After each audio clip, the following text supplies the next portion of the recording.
The National Transformation Program, NTP 2020, and Saudi Vision 2030 require all ministries in the Kingdom of Saudi Arabia to create programs that can contribute to a positive transformation of the Kingdom of Saudi Arabia.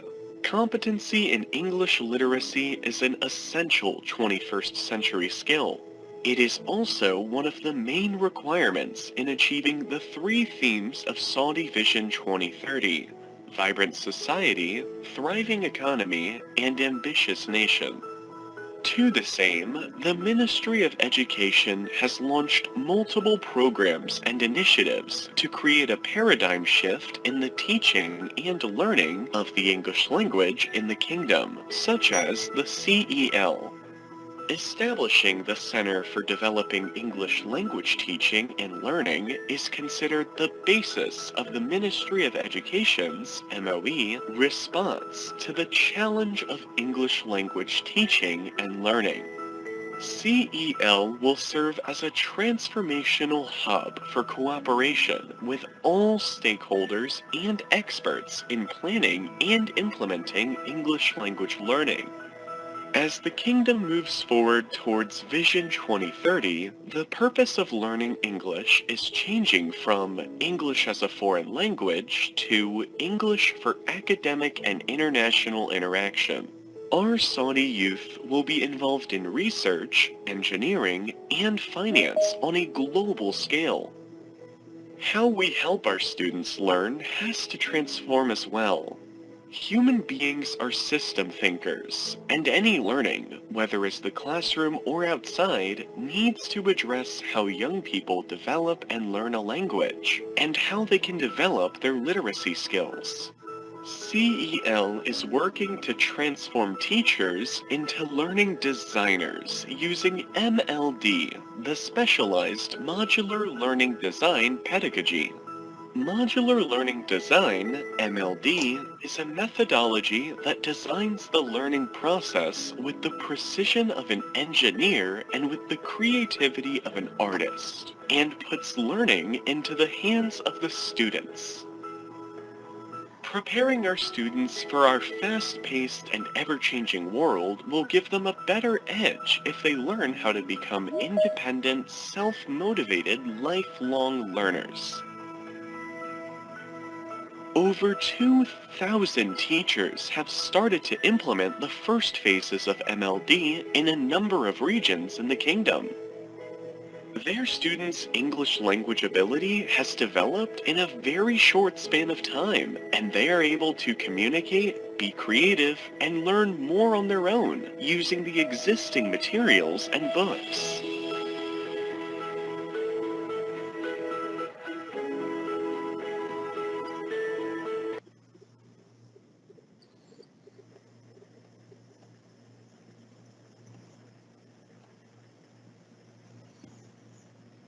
Bismillah ar-Rahman ar-Rahim. Good morning, ladies and gentlemen. Thank you for being with us today. As the ministry is introducing English for the first time to the early graders of public elementary schools, it is our shared responsibility to highlight the unique strategies and best practices to teach English to young learners. It is time to focus on students' learning outcome in a new way in order to foster their language learning as one of the 21st century skills. Our team at the Center for English Language, in cooperation with the National Educational Consultant and Trainer, Mr. 1-Eli Ghazal, have prepared this webinar to draw the roadmap towards such success. Allow me to take this opportunity to thank my team at the CEL and to extend my appreciation to the trainer, also to the National Institute of Educational Professional Development for providing the logistics of this webinar. Last but not least, special regards and appreciation go to the Deputy Minister of Public Education, Dr. Mohammed Al-Maqbil, for his endless support of any inspiring event that leads both teachers and students to a brighter, better future. I hope you will find this webinar helpful and enjoyable at the same time. Thank you for being with us and have a nice day.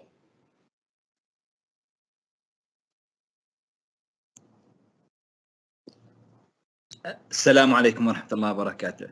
Good morning, everyone. As you have seen, the National Center was one of the transformational program for NTB. I would like to highlight something about our achievements. The Center has held the first English symposium in 2017. We introduced English language at a lower grade as a trial in 6 education directorate. We trained more than 2,000 teachers and supervisors to be MLD designer in different cities. We launched 59 English language academy in number of cities. We designed and wrote a strategy about teaching English in Saudi Arabia.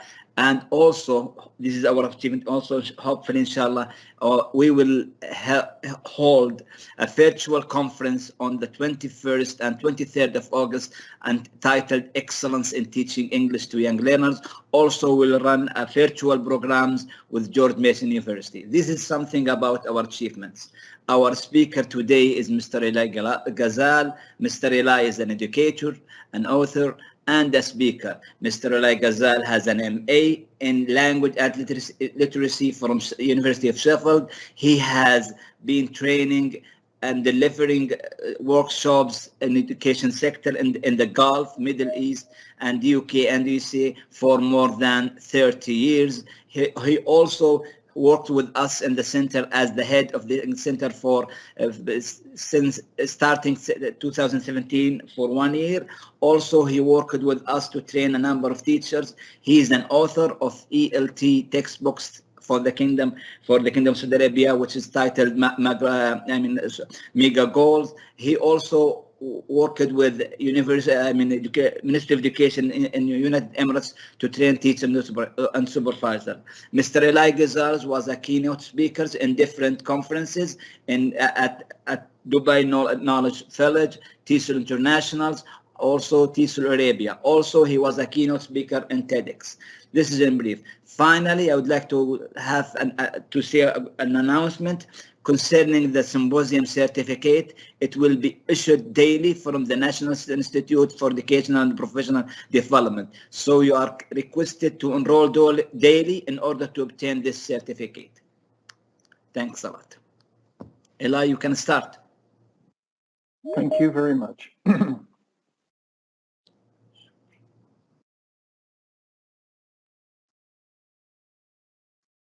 One second.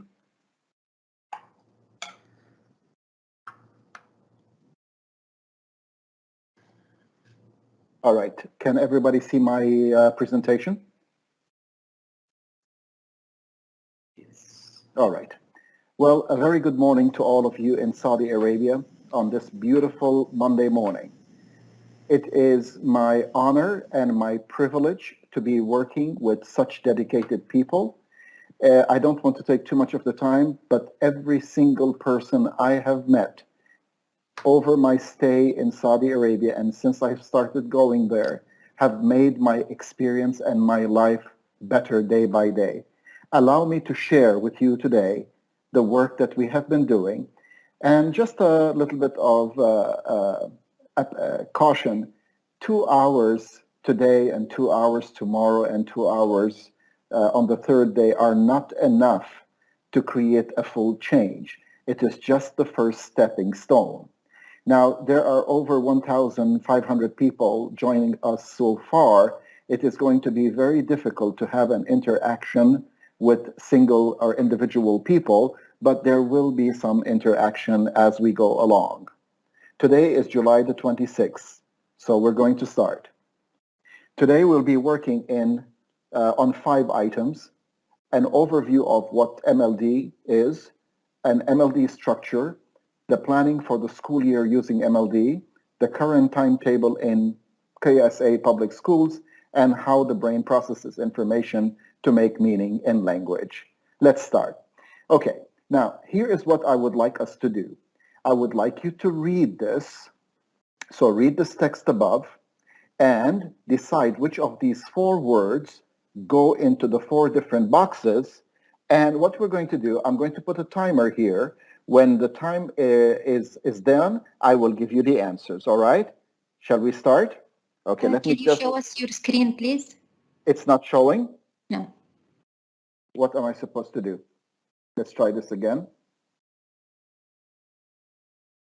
You need to... Nobody can see my screen? We can see you, just... How do I share my screen? I thought I already shared it. From the arrow next to Okay, them. let's try it one more time. Okay. We should be able to see it now? Yes. All right, great. I'm sorry about that, everybody. So let's start over again. So today, our agenda for Monday the 26th is MLD overview, MLD structure, planning using the MLD, and the current timetable, the 3 terms today that we'll be having next year in Saudi public schools, and how the brain processes information. Now, I will explain everything that we do and why we do it after we do something. So here are the first instructions. I would like you to read this text and to decide which of these words go in which boxes before we reach the end of this timing. So, everybody, please read this and decide which of these 4 words go into each of the boxes when I start the countdown that is now.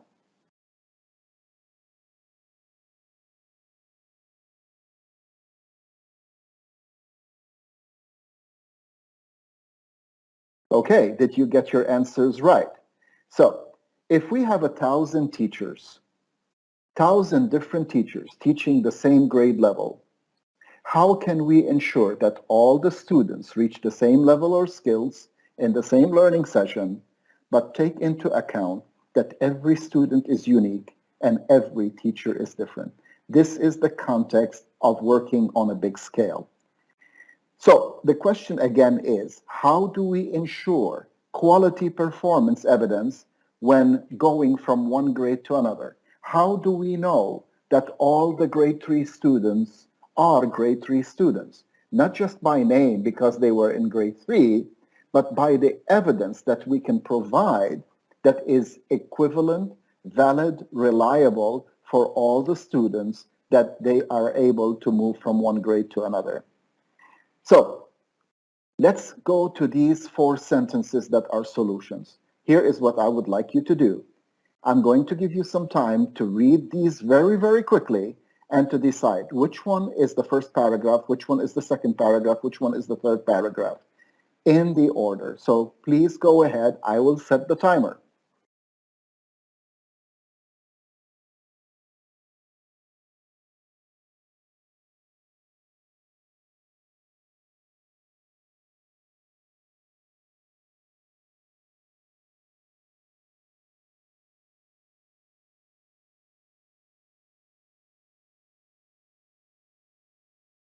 So the answer is that they are in the right order. We don't need to make any changes. But the question is 2 things. I showed you this to give you an MLD overview, but why did I make you put words in the blanks or put numbers in the text? Was the purpose to check your English ability, or was there a completely different purpose? What do you think? Well, the purpose of the previous task is the following, that each one of us, English language teachers especially, face every single period that we go into the classroom. If we have 60 students or 30 students in the class or 1,500, 2,000 people in the audience, question number 1, the principles that we need to start what we call a warm-up or an introduction or whatever you'd like to call it, we need heightened attention. If we tell students, look carefully, listen carefully, read carefully, those words are meaningless because we are human beings and our minds drift. Therefore, we need to design the task in such a way to heighten the attention, and once the attention of a student or a listener or a participant is heightened, they will be more likely to learn. So in the first two tasks I gave you, were you able to put the words into the blanks or put the numbers in the correct order without heightened attention of reading? It's impossible. So instead of using the word carefully, we design our task to create heightened attention. Number two, if you read the two paragraphs and you put in the words and you put in the numbers in the correct order, what will happen is that you will get a sense of direction of what is going to happen today. Writing the objective on the board is not enough for everybody to know the direction we're going in, because the objective might be about something the students have never encountered. So reading the objective does not really give me a sense of direction. But if we open with a task that lets me know the sense of direction, the students will have a meaningful direction and they will be more likely to learn. Number three, the biggest problem that we have as English language teachers is something called code switching, which means our students come to us speaking their native language, Arabic. And when we go into the classroom and we start to speak in English, the brain is still working in the first language. It takes about 15 minutes for a person to fully switch from one language to the target language. Therefore, 15 minutes is essential in a classroom time. Our job as educators is, how can we move the thinking from the first language to the target language as quickly as possible for everybody? Therefore, that's why we put the previous task where to put the words into the blanks or to put the numbers in the correct order, you had to read in English. And having to read in English and do a task in English makes you move faster into the target language. And finally, number four, it should be challenging. We are not looking for a right or wrong answer at the beginning of a classroom period. We are looking for a challenge. Not the correct answer is important, but the ability of all the students to do it. Therefore, when we start any session, whether a seminar, a webinar like today, or a 40-minute period in the classroom, the opening task needs to have the following principles embedded. We will look at this more tomorrow and the day after as we design lessons and assessment as well. Thank you for listening to this. And by the way, at the end of the session, I will give you the YouTube channel where over the past year, we've developed lots of lessons for Super Goal, Mega Goal, and Weekend that we have put into the YouTube channel for you to watch. Now let's continue. Modular learning design does not disrupt the present system. There are many good ideas out there, but unfortunately, they are disruptive. It is meant to work with what we already have. Number two, it does not require a new textbook or additional materials. It works with what you've got. Number three, this is the most important part. We focus on how of the learning, not just the correct answer. And it heightens the cognitive process, which we're going to talk about later today. Now, modular learning design allows the students to produce multiple answers rather than just one correct answer. This is what language is. Now, let's go to the structure of MLD. You are all familiar with this model of school timetable. You go in on the first day, the first period is math, the second period is English, the third period is Arabic, the fourth period is science, and so on every day. This is the reality that we have, and we cannot change that very quickly. This is the model. How do we work with this model? In MLD systems thinking, what we're going to do, we're going to design a task for each period that is pre-designed and we called it the focal point task, but that's not the most important word. The ability that the teachers can share this with all the grades like this. So it doesn't matter how we teach, but is the ending with the same tool. If all of us can do the same tool at the end, we know that the student has reached an ability. I'll give an example. If one teacher asks the students to write an answer, and another teacher asks the students to choose an answer out of 4, which student has a higher level? If we ask two different teachers, one teacher will end the period with questions that the students have got to write an answer to, and the other teacher made a multiple choice test which shows that the student has chosen answers. Which student is on a higher level? Well, definitely the student who wrote an answer is on a higher level than a student who just chose an answer. So let's focus on what the focal point task will address. The question is, at the end of each 40 minutes of learning, what should each student be able to do? That is the question. We need to design a task rather than just talk about it. We can say we will assess, we will check, we will do a lot of things, but without a tool, all of those teachers will be using different methods that are not equivalent, and hence we don't get proper evidence. What I would like to show you now is what is the difference in terminology between the word task, exercise, and activity, because we need to start using vocabulary that we all agree on. So task, exercise, and activity. Are they the same? They might look the same, but the purpose is different. Let's have a look at exercise. When we give an exercise, this can only be done after the learning has taken place. For some students, it can be repetitive and boring.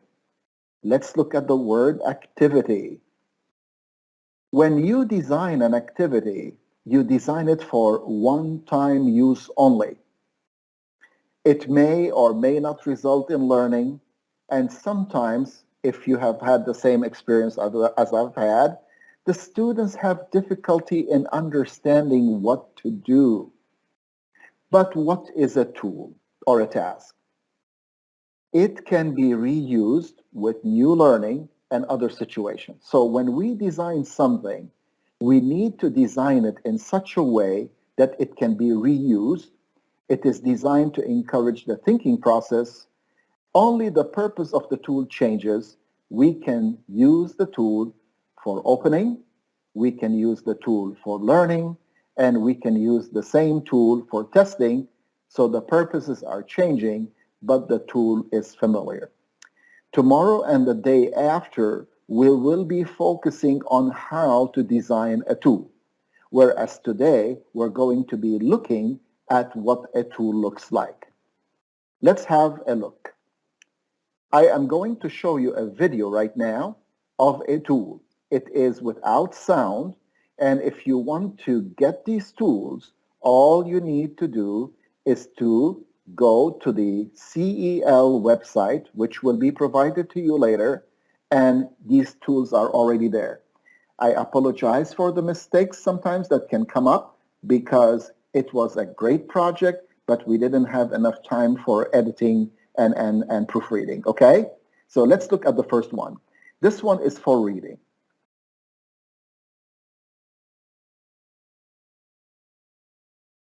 All right, so the teacher will give instructions. Let's look at the teacher's instructions. The word in the circle tells you which detail to look for. Find that detail in the sentence and make a box around it. So we are going to look for the what detail in this sentence. One expensive phone was found in the bushes this morning.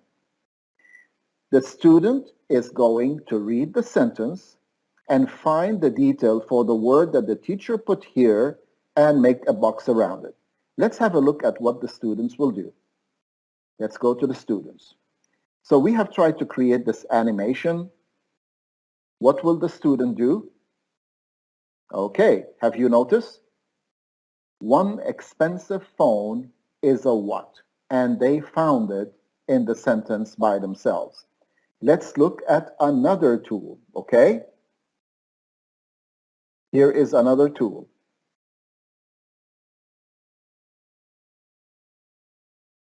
I'm sorry, it should have been. Okay, let's do one for speaking now. Read the instructions that the teacher will give. Listen to the number and say the word for the picture. All right, so the teacher will say, listen to the number and say the word for the picture. Obviously, this is at a word level for very young learners. Let's see what the students will do. The teacher said 1. What will the students say to each other? Pizza. The teacher will say the number 3. What will the students say to each other? Car.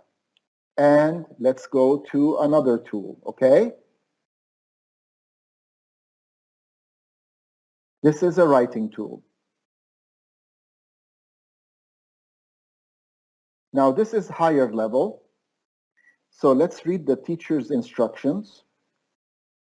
Write sentences for the picture using the sentence organizer. This is something that we will learn tomorrow. Now let's see what the students will do. This is the sentence organizer. They give them a picture. The student needs to write a sentence for this picture using this organizer. Let's see what the student will do. He wrote, it is faster than my car. It is what? Faster than my car. The car costs 1 million riyals. Okay? So these are 3 samples of tools that the student, that the students will be able to do by the end of the period, depending on which level and which grade. They should answer, what will each student learn to do by the end of the period, and be able to transfer the learning to other similar situations. So let's go back and see if we can answer this question for writing.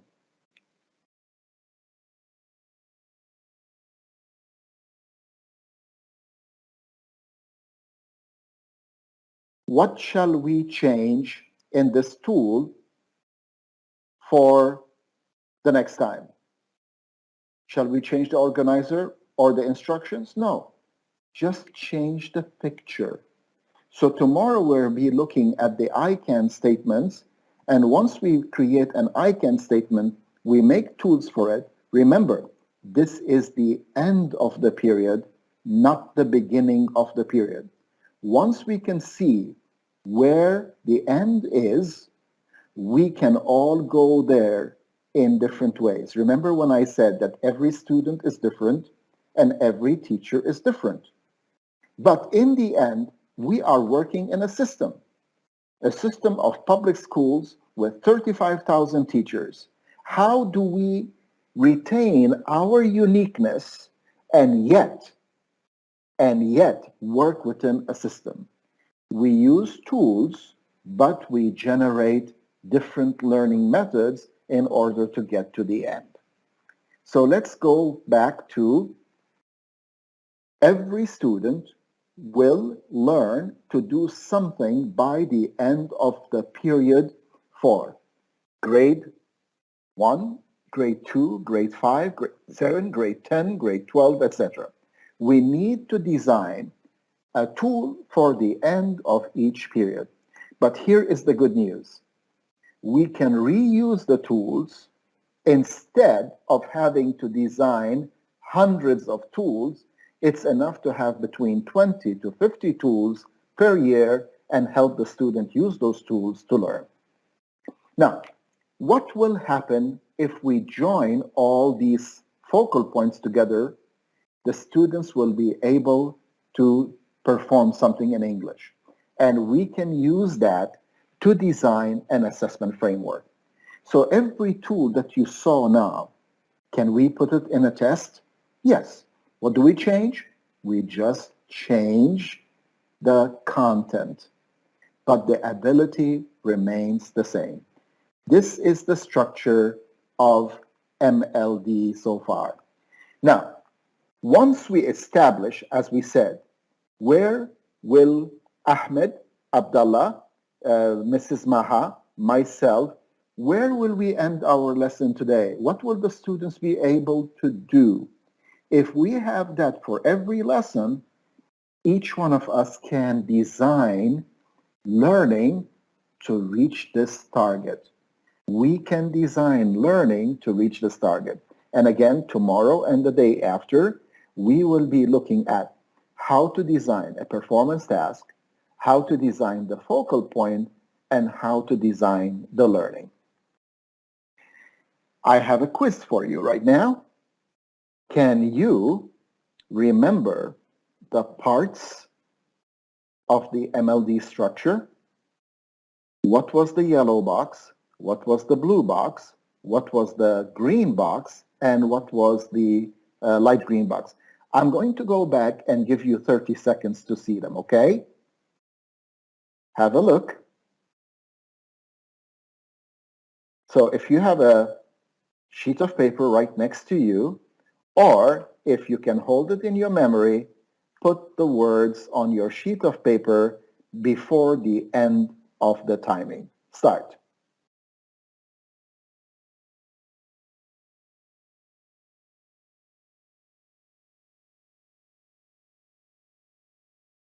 So you notice I put here blue, number one. Why? Because when we design, we don't design from the beginning to the end. We design the end before we start with the beginning. What is the blue box called? Do you remember? Anybody remembers?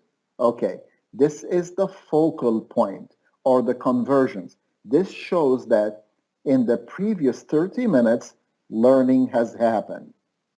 If we join all of the focal points together, the student will be able to perform something that uses the language together. We can design now the learning and we can create the test. This is the format that you use every day, except that each one is a box and we were going to learn how to design each one of them. Now let's go to, excuse me, 1 second please.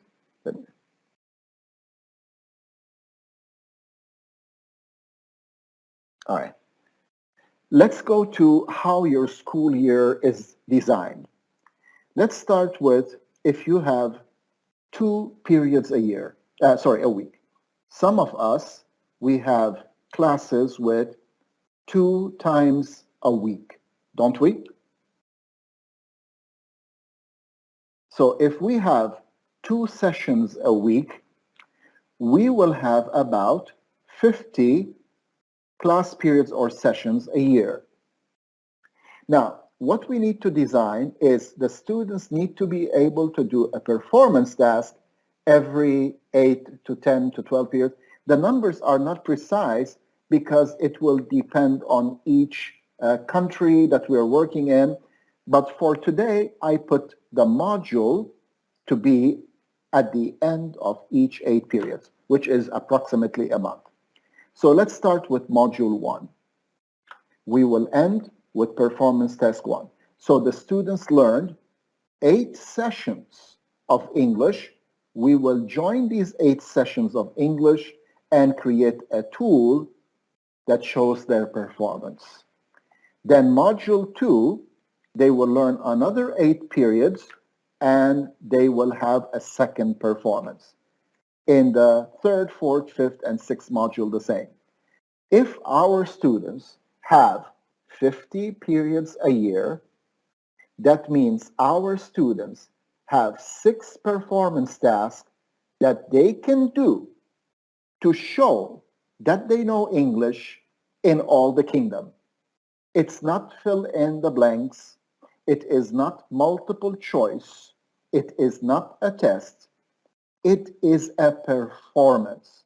And a performance uses learning from many periods together in a single task. Now let's go to a higher grade. If you teach, let's say, in the upper grades from 7 to 12, you have around 100 or more. So let's say some schools have 5 periods a week in grade 12, and the lower classes have 4 periods a week. But the numbers are just variables. Once you master the planning, you are able to change this with the numbers and do your own. We need to work together on this one. So the ones that I designed here are 16 periods for a module, taking into consideration every week is 4 periods. Can you see it? So after about 1 month, what will happen? Let's have a look. Module 1. After 16 periods of learning, the student has a performance task based on the 16 periods. I will repeat, a performance task is not a test of fill in the blanks or multiple choice or different items. It is a single item, a single tool that shows the learning of all the 16 periods. And of course, module 2, module 3, etc. And we can have as many modules in a year. What is the beautiful thing about this? Once we design a module, the rest of them become very easy to do because the students will have mastered the tools. So let's take an example. If we have a calendar and we're supposed to start on August the 1st, period number 1, let's say, will be on August the 2nd because I don't have English today for some reason. The second period can be on August the 3rd. On August the 4th, I can have period number 3 and 4, maybe 2 in a day. You have that sometimes, don't you? 2 periods of English a day. But in the end, the accumulation will be how many periods did the student take? What is the performance task? So this is how we plan the school year using MLD. What is nice about this? Anybody? Okay. The nice thing about this is, please don't focus on the calendar. Focus on the model, and then each year the calendar is going to change. If the calendar changes, you just take the same periods and you put them on different dates. That's the nice thing. So using MLD means you prepare all the periods of the year, and then you put the periods, which are 100 or 125, into the calendar, not the other way around. And remember, the calendar shifts every year, but your design is very consistent. Each period ends with a focal point tool. When we put all the focal point tools together, we get a performance task. Now, we are going to focus on literacy and language and how the brain processes information to make meaning in language. All right? This is the important part. If we want to help our students learn literacy and language, we need to know how the brain makes meaning, because that's the most important part, meaning. Let's start with meaning. Do you all agree that language communicates meaning? I believe that we all agree. When we use the word language, look at the word language. It means it can be heard, it can be spoken, and it can be signed. Language, have you noticed there is no reading and writing? So when we use the word language, what do we mean? We mean you can hear it, you can speak it, and you can sign it. If you are a human being, you have a language. At present, there are around 7,000 spoken and heard languages in the world. That's language. Language communicates only through hearing and speaking and signing. Let's go to the next. Oh, by the way, let me just bring this up to you. English language uses 44 sounds. Each language has a number of sounds. English language uses 44 sounds. Okay? Now, let's go to the next word. Literacy. We use literacy to communicate meaning too. However, literacy means you can read it, you can write it, and you can code it. That's the whole meaning of literacy. In English, we code with this. In Chinese, we code with this. In hieroglyphics, thousands of years ago, the Egyptians used this. Today, we still have Braille to code. But let's go to English. The coding is finite. How many letters have we got in English? We have 26 letters only. So the coding is finite. But from 26 letters, we can make 1,000,000 words so far. 1,000,000 words. What should we learn first? Literacy or language? For people to learn, we need language first, because literacy or the coding is reflecting the language. But if there is no language, then the coding is meaningless, like me reading French, German, and Italian. I can see the letters, I can make sounds, but maybe the sounds are not correct, and there is no meaning. Let's look at the student's problem with literacy. What is the student's problem? We said English has 44 sounds, right? But do you know how many different ways we can represent those 44 sounds? We can represent those 44 sounds with more than 150 different ways. Let me show you an example. Take the letter F. How many ways can we represent the sound F? We can represent the sound F with one F. We can represent the sound F with double F. We can represent the sound F with PH. And we can even represent it with GH, like enough. Enough. Therefore, even though we have only 44 sounds, we have 150 graphemes. And this can wreak havoc in spelling and writing. Now, we want to go to the most important part in how do we human beings make meaning when we listen, when we speak, when we hear, etc. Are you ready? Okay. The brain, our brain, processes information to make meaning. So the meaning is in the brain and not in the words. It's the brain that makes the meaning. What we read is just a code.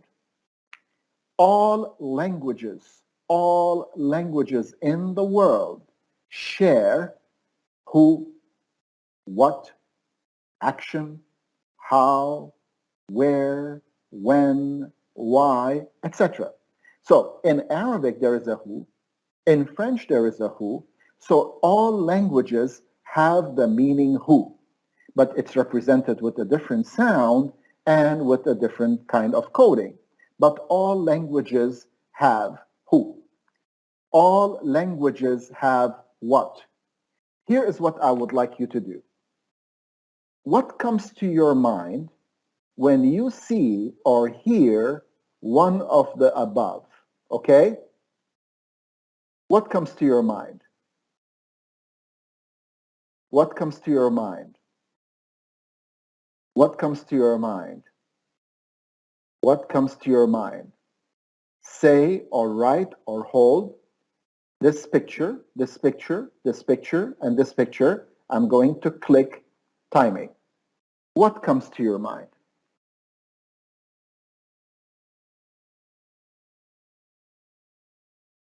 Okay? Let's do it. When we see an object, we think of what? When we see a human, we think of who? When we see an object, we think of what? When we see a human, we think of who? This is how we human beings start to develop meaning in language.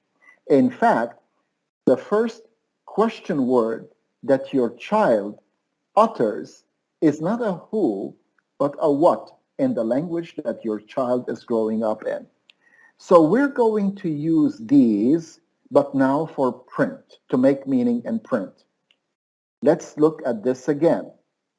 I'm going to put some words here. What comes to your mind? Who? I look at the words I want you to think of. Who, what, when, or how. Look at the words here that I'm going to put and think, when you read that word, what meaning comes to your mind? Is it a who? Is it a what? Is it a when? Or is it a how? Let's check. I'm going to give you some time. Read these 6 items and think, which one is a who? Which one is a what? Which one is a when? And which one is a how? Ready? Let's do it.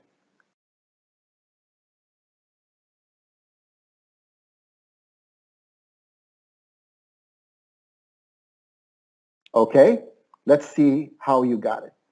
If you see or if you read Hiba and Ahmed, what comes to your mind? It's a who. Okay? If you got who, then you're correct. If you see the word kitchen, what comes to your mind? It's a what. And if you see the words in the kitchen, what comes to your mind? It's a where. Now, before we continue here, let me explain the difference between kitchen and in the kitchen. If your spouse says to you, we need a new kitchen, you will say, what? We need what? A new kitchen. So kitchen is a what? Where did you put it? The answer is in the kitchen. But if you remember, I said something about language and literacy. In language, we human beings, we don't tend to say all the words. We shorten our speech. Like if you go, Eli, where are you? I go, kitchen. Even though my mouth said kitchen, my brain said in the kitchen, but when we speak, we shorten and conserve our oxygen. In order to help our students develop accuracy in language, in order to use it in literacy, in the classroom, stop accepting answers for where as kitchen. You need to accept it as say it correctly. It's in the kitchen. Okay. What are you building? What are you building? A kitchen. Now, let's go to Monday, on Monday, and by car. Monday is a what? Now, you might go like, really? Yeah, same thing. What day is it today? What day is it today? It's Monday. Monday is a what? But I will see you on Monday is a when. And how did you get to the restaurant? By car. This is a how. So we make meaning from what we hear and what we read because our brains convert what we hear. So our brain processes the information that we hear to make meaning in language and literacy. All human beings share these same meaning words. You ask those question words from kindergarten to university, don't you? Why do we ask them? Because they make meaning. Let's try it again. This time, I would like all of you to take a few seconds to find and circle every detail here that answers the question word who. So we want to find all the who's in this text. Are you ready? I will set the timer. So you need to read fast. And by the time we reach the red one, you have found, while you are reading, which ones make the who. Start.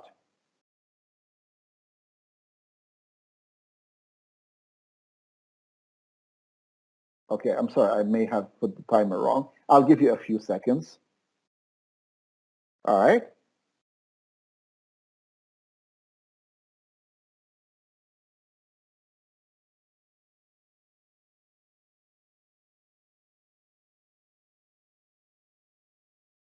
All right, ready? Okay, let's find all the who's. Tom is the who. He, the pronoun, is also a who. He is another who. Anna is another who. Now here is where some people make a mistake. Which one is the who? I'll ask the question in a different way.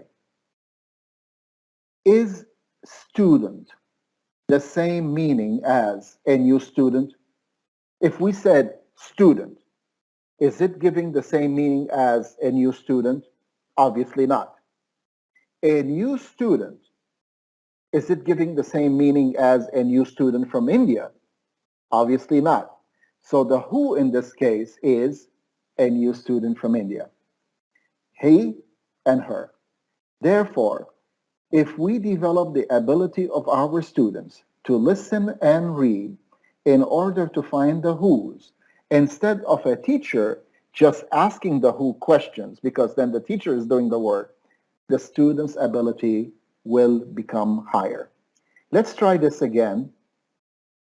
Now with here. Let's find, this is from your books, let's find some who's in the first and the second part of this page from your books in your schools. You can see the level of the text by finding how the who is made. Can you find the first who? I'll give you 30 seconds to read the top and the bottom to find the who.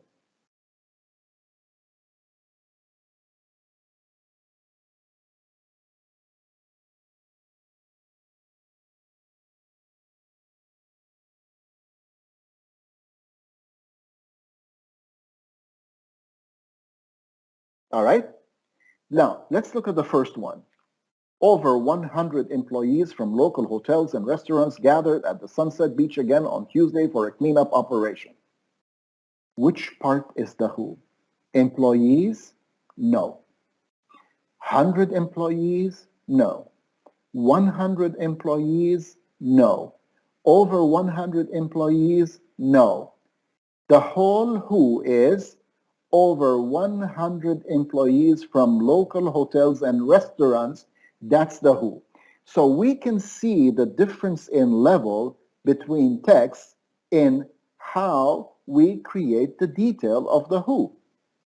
Can we find another one that is easier in the second task, in the second passage here? Okay, so we have the employees is a who. Hotel and restaurants owners in the community, that's the whole who. This is the verb. Who decided? Who decided? Hotels? No. Hotels and restaurants? No. Hotel and restaurant owners? No.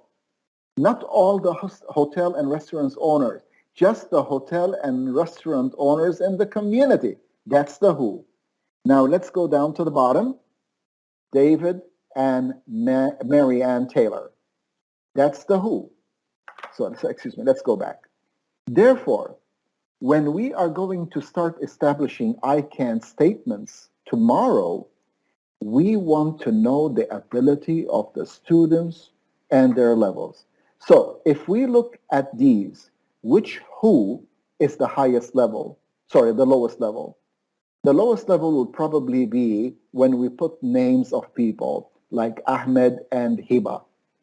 Then we go to what we call a group noun. Then we go to constructed who's. Let's do this again this time, but we're going to do it for the word where. Can you see the word where here? Please read these 4 lines and find all the wheres. Let your brain do the work.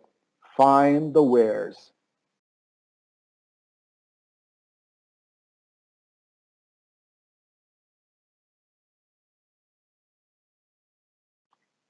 We are getting some questions.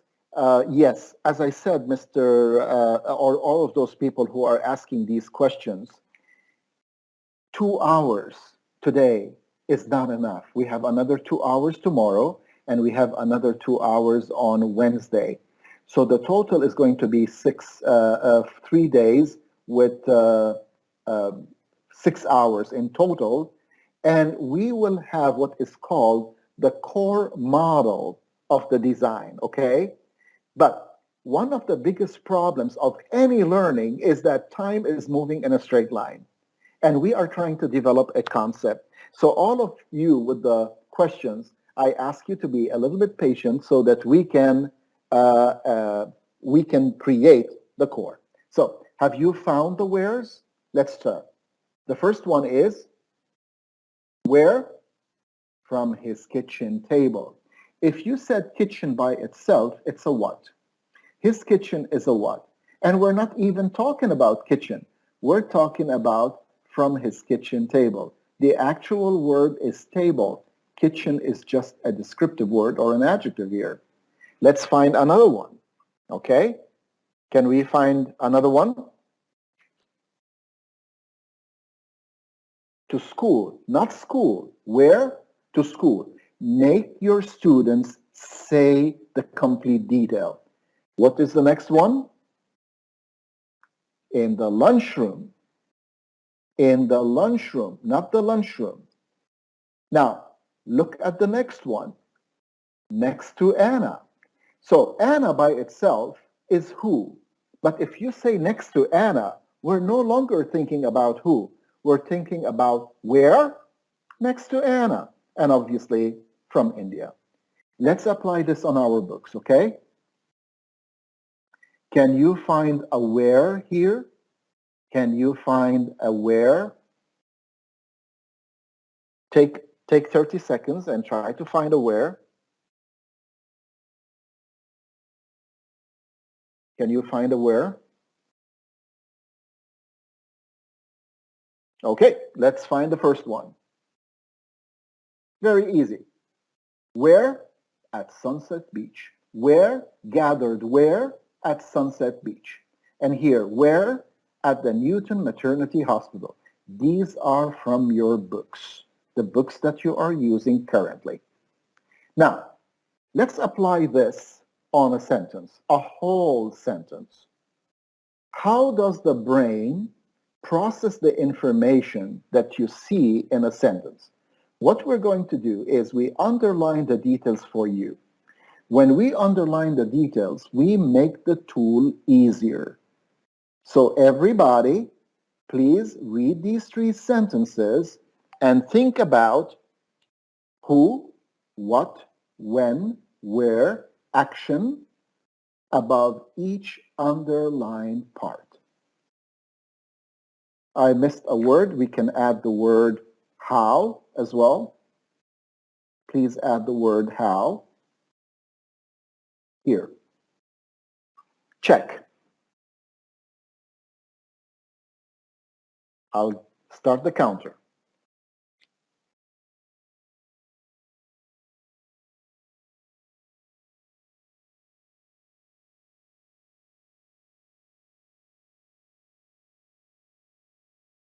Okay. So we is who? Will build is the action. Will build, what do you think? A new birdhouse? Will build what? A new birdhouse. Will build a new birdhouse. How? With the basket. So what our students are going to be learning is not just the words, but how we put the words together in order to make meaning. How do we put the words together in order to create meaning? This is the important part. Let's look at the second one. Taylor and her friends who watched action. Watched what? The basket.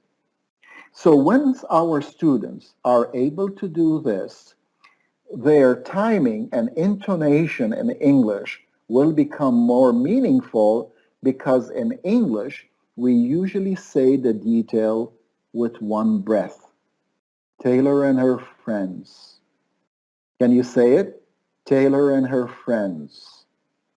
Your voice drops a microsecond, and then you go watched. Drops a microsecond, the basket, and it drops. Now, this is the tricky one. Have a look here. Okay? The basket is a what? Was. Now, I'm using the word action for all the verbs, okay? We're not going to go today into the state of being verbs and linking verbs. Okay, just call it the verb. The word empty.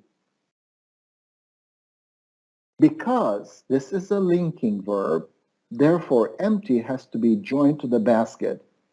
It's not how, it's what. If I am speaking, I go, the basket was, and you go, the basket was what? I go, the basket was empty.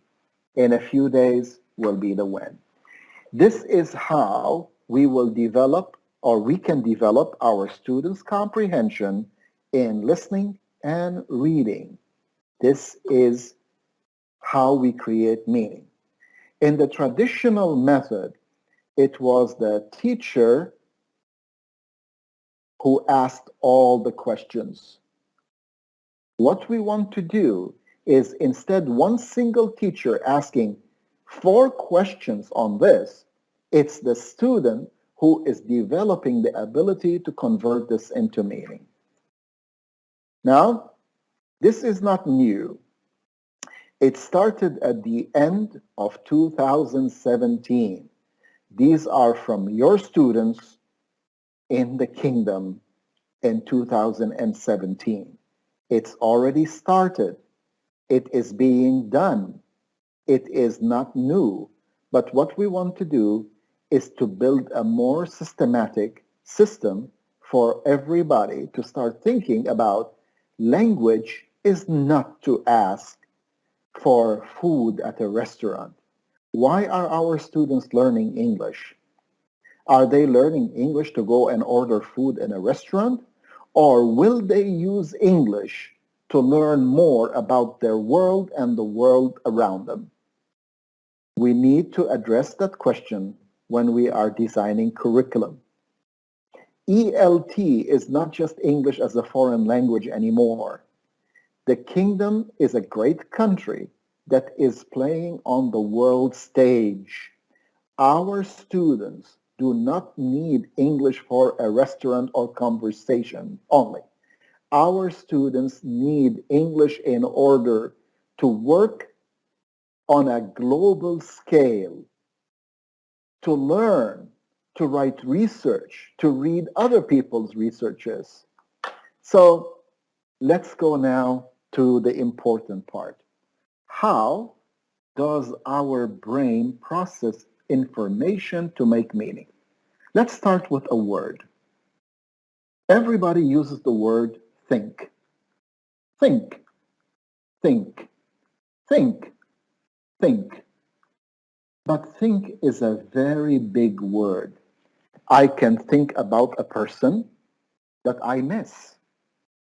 That is emotion. I can think about solving a problem. But I can just think by imagining what we want to do, and today you will see this by the end. And again, I apologize to everybody with us today. We have 2 hours today, 2 hours tomorrow, and 2 hours on Wednesday. Those 6 hours together will create the core principles of what we're doing. So let's start by replacing the word think with the word process. We process information every day. How does our brain process information? We compare, we contrast, we match, we pattern, we classify, we define on a level. Let's go up. We predict, we refer,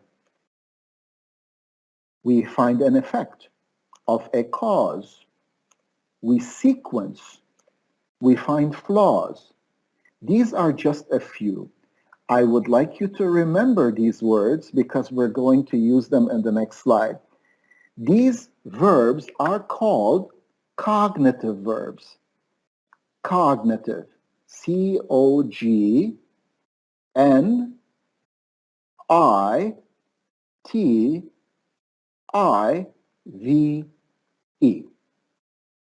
There are more than 250 of them.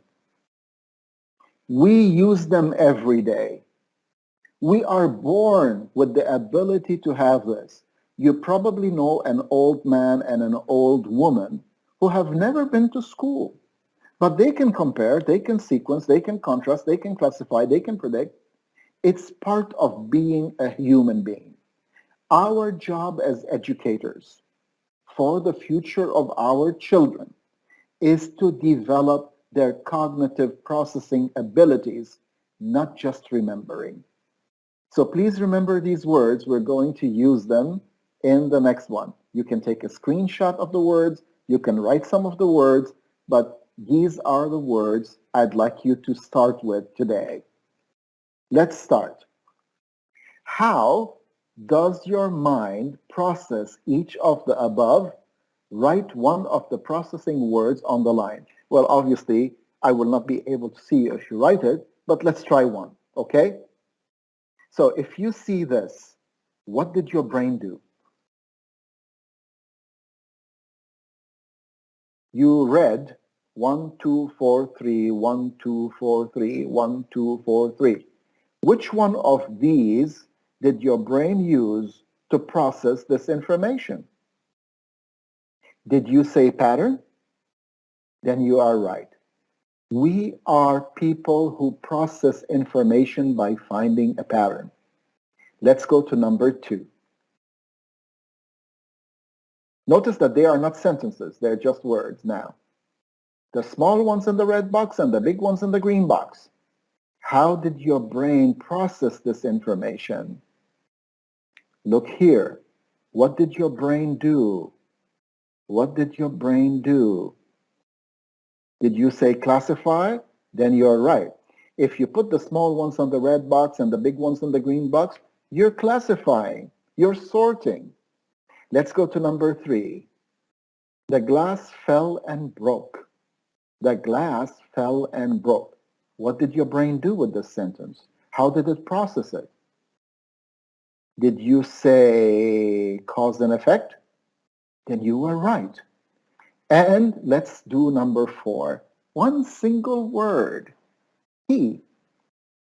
Let me take you back so you can remember them. Which of these did your brain use for that single word, he? Did you say refer? Then you were right.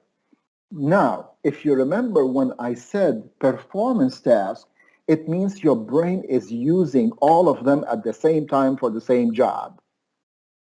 Our brains process information to make meaning.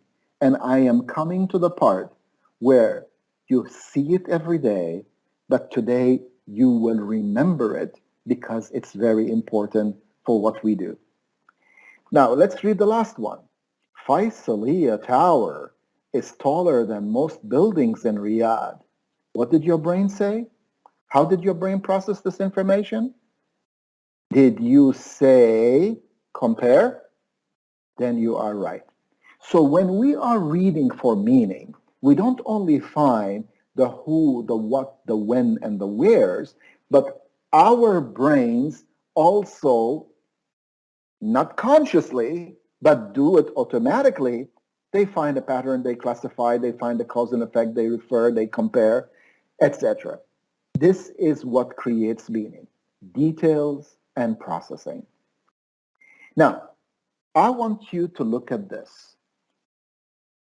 When you look at this, the first thing that comes to your mind is that the student's brain will, what's the word? What will the student's brain do? What is the purpose of this? If you said classify, then you are correct. But do you really want to help our students learn? Good. Classify is the end. Classify is the end result. How did the students start? What must they learn? If you remember, I put the focal point and I put the yellow box for the learning. What will the students need to learn to do in their minds in order to classify? Let's start. We will read each column up and down, up and down. We will read each column up and down. What do you think the brain will do with these words when it reads this column up and down and says, oh, this is different, this is same, this is different, this is same? So what is the first process in order to reach classification? What is the first process in order to reach classification? The first process is you compare and contrast. Are they different? Yes. Are they the same? Different? No. Are they the same? Yes. Are they the same? Yes. Are they the same? Yes. Are they different? Yes. So in order to classify, you don't start with classify. Classify is the result. You are starting with compare and contrast. Now, after you finish comparing and contrasting, what is the second process? What is the second process? Oh, you say, this one word is different from the rest. What did your brain do when you find one that is different from the rest? What did your brain do? If you want to find the word, remember when you are watching police movies and they put 10 people in the police station and they ask the victim to look at the 10 persons and to, what do they do with one person? So what they're doing is they're comparing and contrasting the 10 persons they see to find one, and that is When you find the one that is different, you are identifying. So identify does not mean name. It is being used incorrectly sometimes. When you say identify the parts of the body, you don't mean that. You mean name the parts of the body.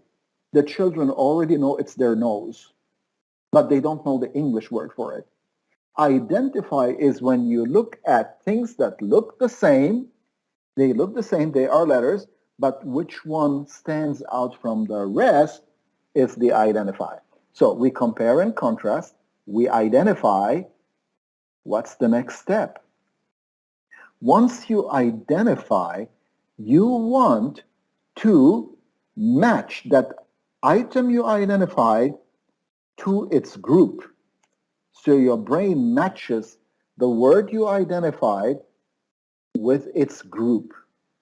And the result is you have classified. So if you're going to design a lesson for the students to be able to classify something, we need them to compare and contrast, identify, match in order to classify. This is your lesson plan. This is your objective. Can we use this tool over and over and over again with different words, with different headings? Do they all have to be words? Can they be pictures? Can we use it in science? Our children do not pass with a test. Our students pass with a way that they process information. Let's look at this again, okay? So, if we want our students to classify, they need to compare and contrast, they need to identify, they need to match what they identify to another group, and that is the lesson plan. This is the ending. This is the focal point tool, but the students can do it with this process. Shall we look at some more words? Let's have a look at the word compare. If you want to compare two things, where do we start? Do you just compare, or do we define, hey, what are we looking for to compare? Are we looking for size? Are we looking for color? Or in science, are we looking for molecular makeup? If we cannot define what we are looking for, we cannot identify it. So in order to compare, you need to define in order to identify, in order to compare. So if I say, compare the buildings in Riyadh, you go, yeah, but compare them with what? How much they cost? Or how high they are? Or how long it took? Or when they were built? Therefore, in order for us to compare, we need to define what we're looking for. Then we find it, then we compare. Let's try now predict. How do we predict? We don't predict in one way. We can predict in many ways. Let's look at the first process in prediction. Can I use a pattern to predict? Let's try it, everybody. Okay, let's try this. Red, blue, green, yellow. Red, blue, green, yellow. Red, blue, continue. Red, blue, green, yellow. Red, blue, green, yellow. Red, blue, continue. If you said green and yellow, you predicted what the next two colors are going to be by finding the pattern. Red, blue, green, yellow. It's repeated. Red, blue, green, yellow. Red, blue. So you're predicting the next two colors based on the pattern that you found. So one of the ways that we process information in order to predict is to find a pattern. But there is another way. Sequence of events. If we find a sequence of events, can we use that sequence to predict what the next event is going to be. So we use that for actions, etc. If we find a cause, can we use that cause in order to predict the effect? This is what education is all about. It's not the words, it's what our brains can do with the words that we hear, that we read, or that we want to speak and we want to write. How are we doing? So now I bring you to the part where we're coming back to the MLD. What is the focal point? What is the focal point? It's the objective of the 30 minutes. For example, predict the actions of a character in a story is the objective. What do we need to do first? Do we design the learning or do we design the focal point first? When you read the objective, design the focal point first, because then we can design the learning that will end up in the ability of our students to predict the actions of a character in a story. I know, I'm going to hear, but what if our lesson has many objectives? Let me go back. Our lesson does not have many objectives. Our lesson does not have compare and contrast as an objective, or identify as an objective, or match as an objective. The objective is classify, and these help us get there. The rest is called content, okay? Let's try this. So, the process is to predict. You want the students to learn today to predict by finding a pattern of the character. How do we find the character in every story, by the way? Do you remember? What do we look for? How do we find the character in the story? We look for the who. Once we find all the who details, we have the characters. Now, to find the pattern, we look for his actions. And we see if the actions have a pattern, then it will help us to predict what the next action the student will get. Sorry. All right.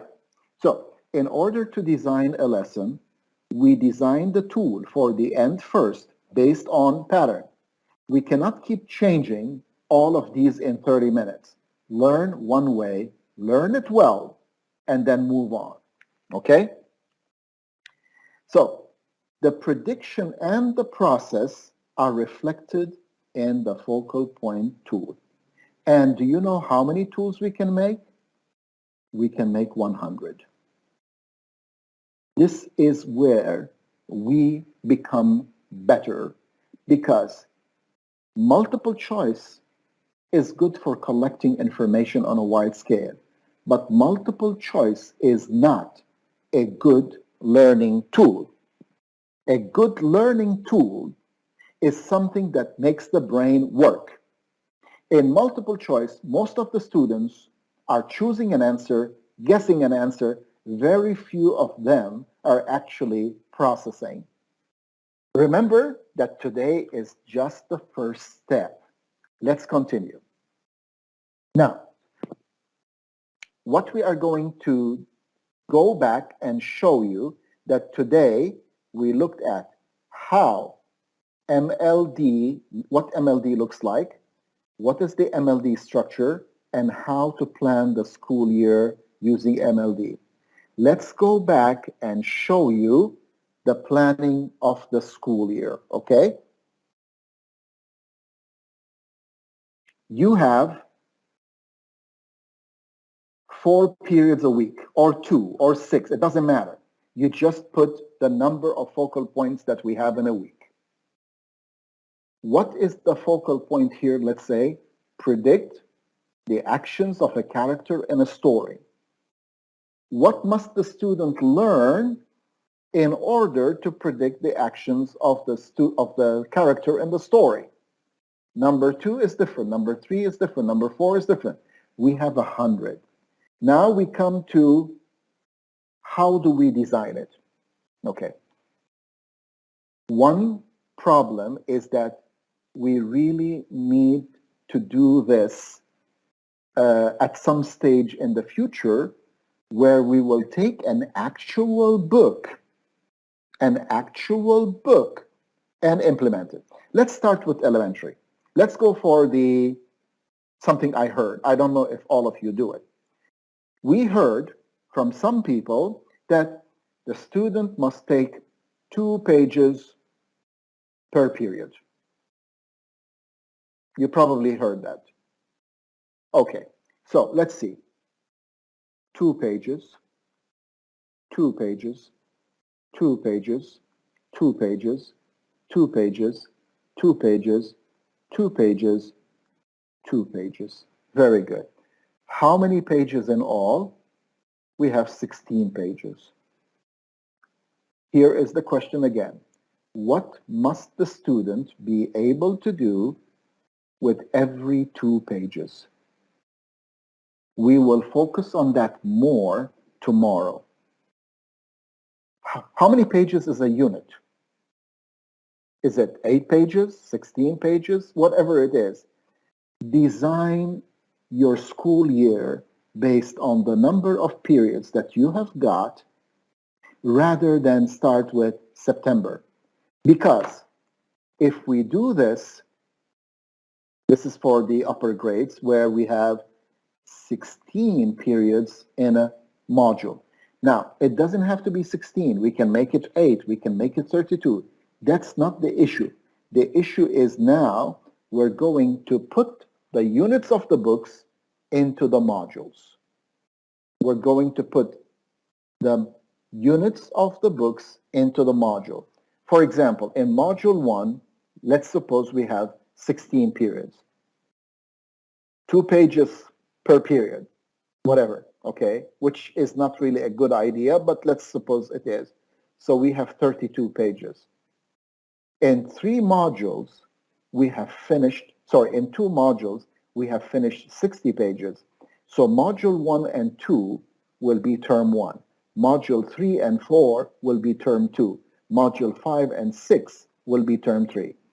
Once we finish the planning, we bring the calendar and decide which period, because no 2 teachers will have exactly the same calendar. We have the same days, but let me give an example.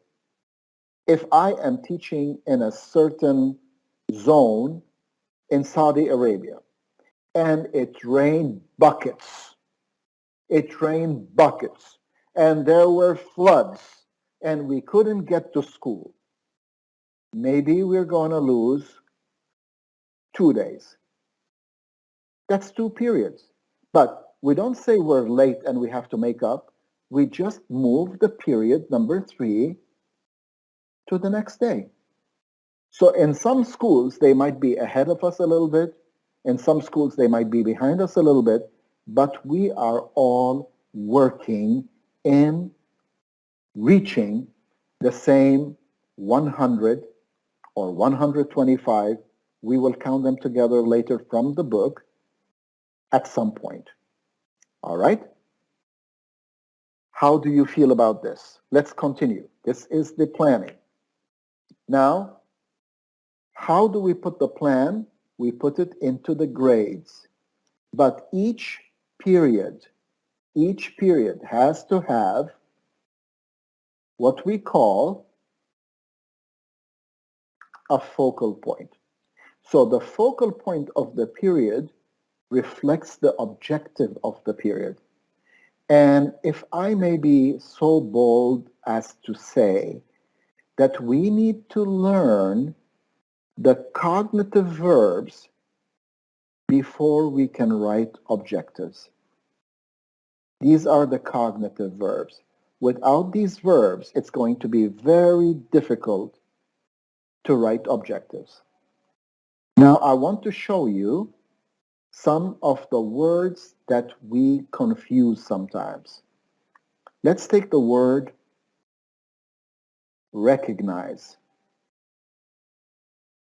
recognize, and compare it with the word identify. What's the difference between recognize and identify? So we can't just throw in these words. We need to build the ability. Let's start with recognize. Okay, for those of you, right? 1 second. I'm sorry, I don't know how I got here.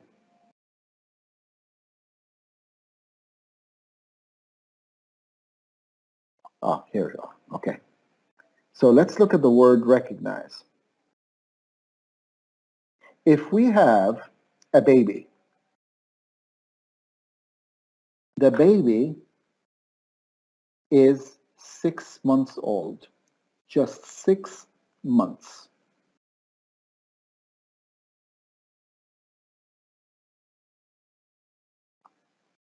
If the baby sees 20 women, the baby is in a room with 20 women, and the baby is 6 months old. Can the baby search the 20 women to find its mother, or it has not developed the brain process yet?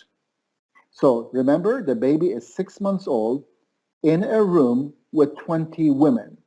Does this 6-month-old baby know how to search 20 women to find its mother? The answer is no.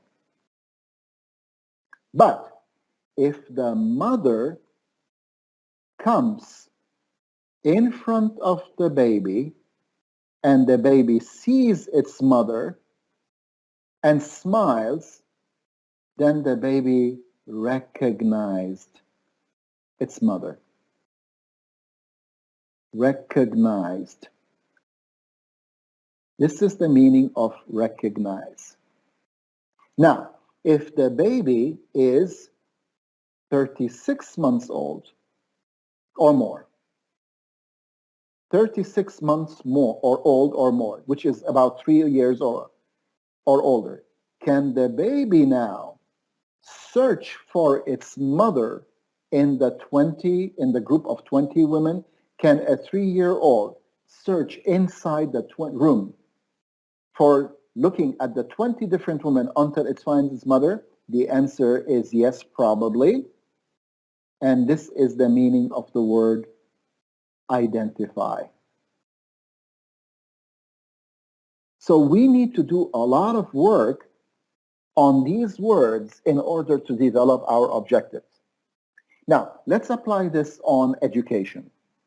If you take a child and you say, what is the first letter of the alphabet? And the child doesn't know. Now you show the letter to the child. And you ask the child, is this the first letter of the alphabet? And the child says yes or no. It means the child can recognize. Let me try it again. I will show the child a letter from the alphabet.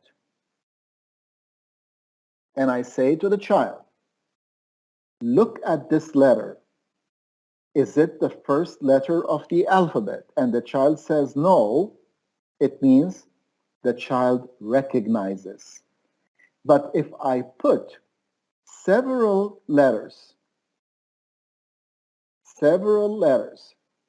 like this, like A, B, C, and D, and I ask the child, point to the first letter of the alphabet, now it became identify. What's the meaning of identify? I can see many similar, but pick out the one that is different from the rest that meets my criteria. So in order to create these, what we call objectives, We need to work together to understand them more. It takes a long time.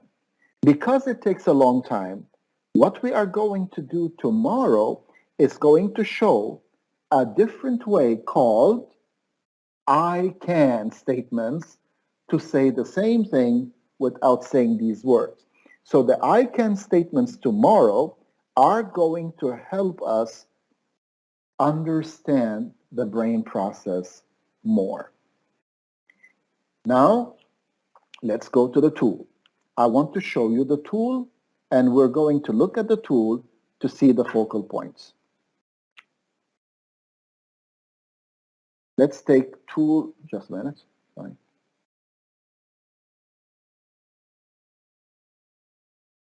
Where is tool number 1?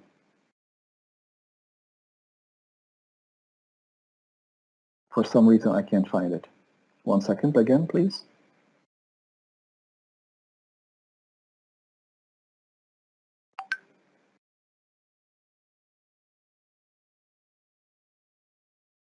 All right, let's look at this together.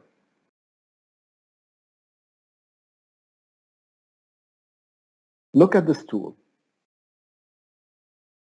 This is going to focus on the reading.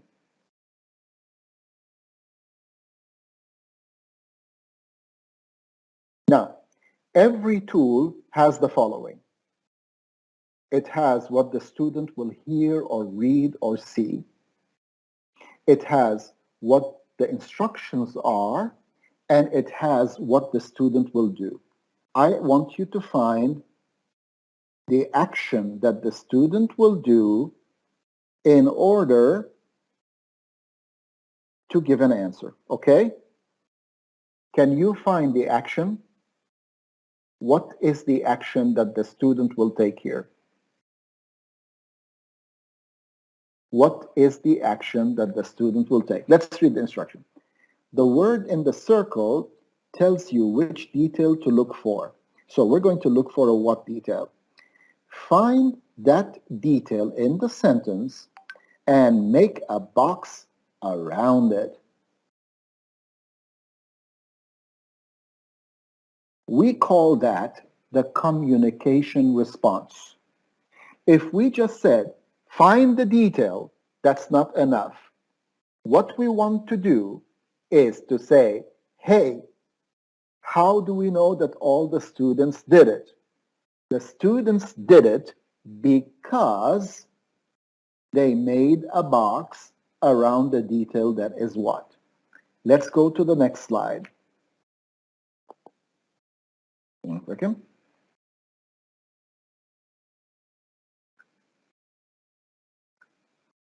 And now we're going to have one on speaking.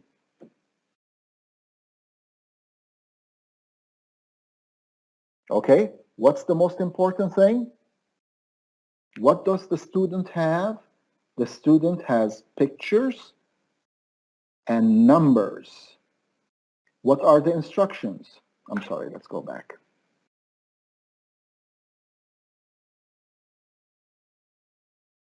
The student has pictures and numbers. The instructions are listen to the number I say and say the word for the picture. Now, what is the student going to do? Can you find the action that the student will take in order to respond? They will speak. Can we put the students in pairs and tell the students instead of say, listen to the number and in pairs say the word for the picture to each other? Can we do that? We already have that. It's been happening since 2018. I don't know the number of students, but they are in the thousands in the lower grades that can do this.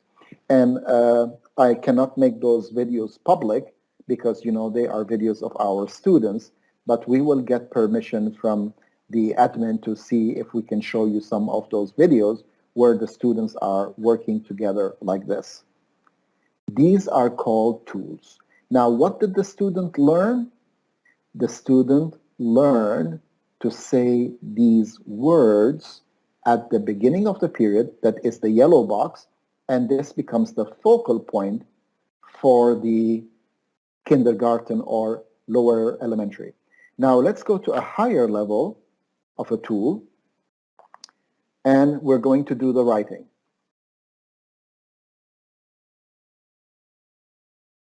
Again, what did we give the student? We gave them a picture. We gave them an organizer. Can you see it? And we said, here are the instructions. Write sentences for the picture using the sentence organizer. Now, let's look at this. You remember we said the brain has to be able to compare, contrast, find opinion, fact, etc. If we tell the student to write a sentence for the picture, it can be very simple, like this. What is the student going to do? Okay, the first student wrote a very simple sentence. It is faster than my car. Is this a comparison or not? It is faster than my car. Is that a comparison sentence or not? So we don't learn grammar to talk about grammar. We learn grammar to create meaning of comparison. Let's look at the second sentence. The car costs 1 million riyals. Is that a fact or not? The car costs 1 million riyals. That's a fact. It is faster than my car. That's a comparison. So we are going to look at tomorrow, what we're going to look at tomorrow is how we will start from a word and move to a sentence and move to a paragraph using I can statements. Today was just the beginning to look at things from a different perspective. Today's 2 hours is not a solution for a world, but a first step in reaching that.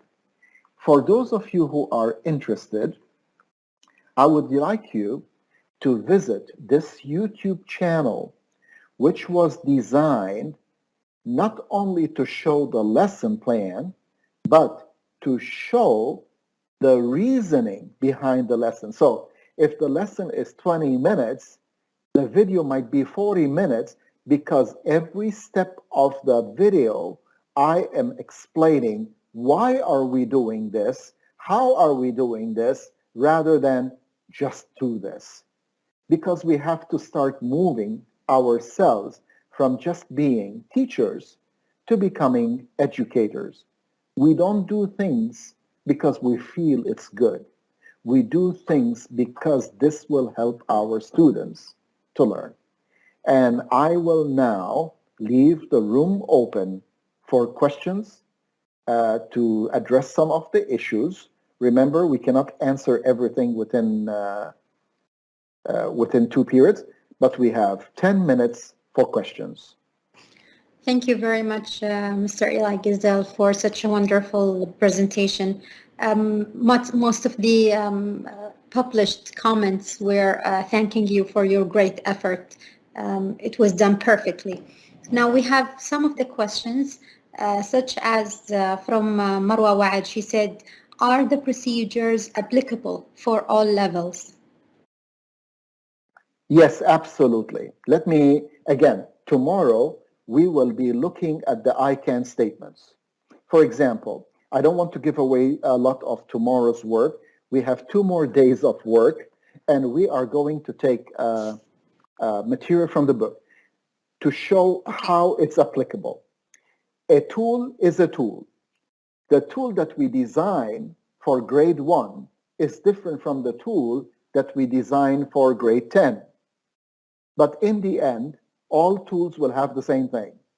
They will have what you hear, what you see, what you read, what your brain will do with it, that's called the objective. It will have the instructions, and it will have what the student will do. This is the tool. The principle of the tools is for all the grades. But as I said, for each objective, we can design 100 different tools. We will start with a few. You can find a lot of the tools here, and you can find, may I give them the website for CEL? Yes, sure. It This is, is also can answer the second question. yeah, They were saying, how can we get the link to the slides and material or exercises shown here? okay. So CEL dot edu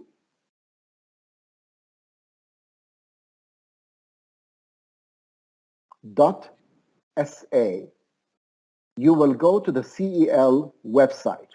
The CEL website has a lot of the materials I showed you today, the tools, and etc. You can see the lesson plans in this YouTube channel, and there is also a YouTube channel on the cel.edu.sa website. And regarding today's presentation, Dr. Maha, has it been recorded? I think it has been recorded by the National Institute for Education and Professional Development, Okay. and it will be posted in their, I think, channel. Maybe Yeah. Mrs. Fatma Zaini will be with us today to answer this That's question. true. Yeah. Yeah, your answer I is will, correct. before you, I can make this PowerPoint available through a link to you, or I can just send it to you and you can make it available to everybody as well. Yeah, we can also share it on our Twitter's account. Yeah, okay. And let's remember that today is just the first two periods or two sessions for what we want to be able to do together. I have one more question for you, Go, Eli. go ahead. Why do we need to design the focal points before designing the objectives? Oh, okay. This is my favorite question. Let me go there. All right. Do we have an objective? Yes or no? Do we have an objective? Okay. If we have an objective, let me write the word objective here. We have an objective before we start the lesson. Agree? Good. If we have an objective, then by the end of the 40 minutes, we need to show that we reached that objective, didn't we? If we design the focal point tool for the objective before we start the teaching and the learning, then our work will be geared towards reaching this objective. Second, if you design the focal point tool, you already now have material for your assessment. Let me point it out in a different way. Let's go to, which one was this? Okay, let's show this focal point tool here for reading.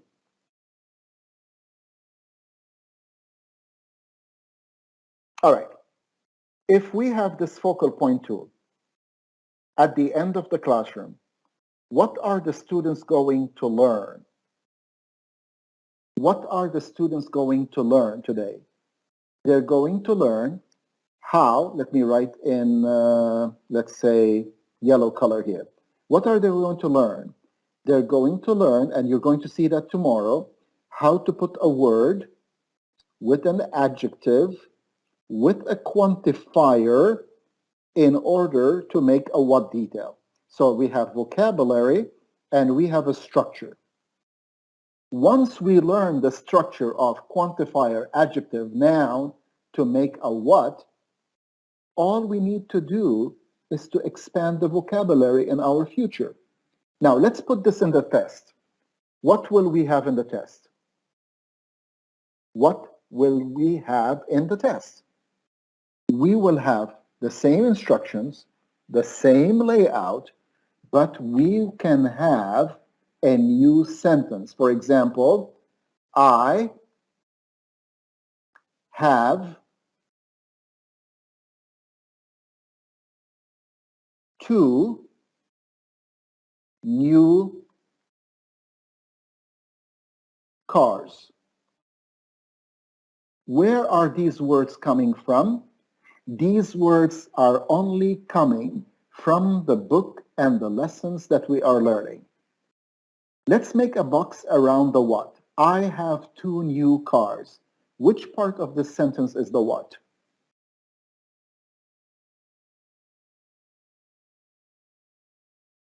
And you can make 100 sentences like this and put 5 in the test. So when you do this tool at the end of the period, you are already preparing material for your assessment, the same process, the same instruction, but we have new sentences with words that they have already learned. But what is important is, can they comprehend a what detail? Now, the traditional way was to ask 5 questions, but the students never read the whole sentence. When we ask the question, what was found in the bushes this morning? Let me see, the teacher didn't say 1 expensive phone, that's the answer. The student only reads here.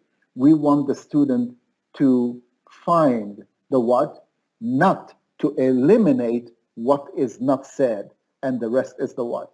And sometimes the student only puts one word.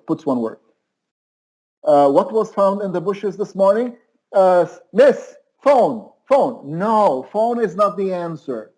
The structure is 1 expensive phone. We design the focal point tool first to meet the objective. Once you meet the objective, what happens? Once you meet the objective, each teacher can design their lesson differently. But all of us know that our students in the kingdom are able to do this. And remember, we can design 100 for each lesson. But let's start with 2 or 3. So that's what we'll be looking at tomorrow and how we design the tool. Does that answer the question? I am sure there must be a million questions. Perfectly. Thank you very much. The remaining questions maybe are directed, can be directed to Mrs. Fatma. Some of them are saying that they entered through their own team account, but how will they receive the certificates? Okay, just registering on the link sent in the chat.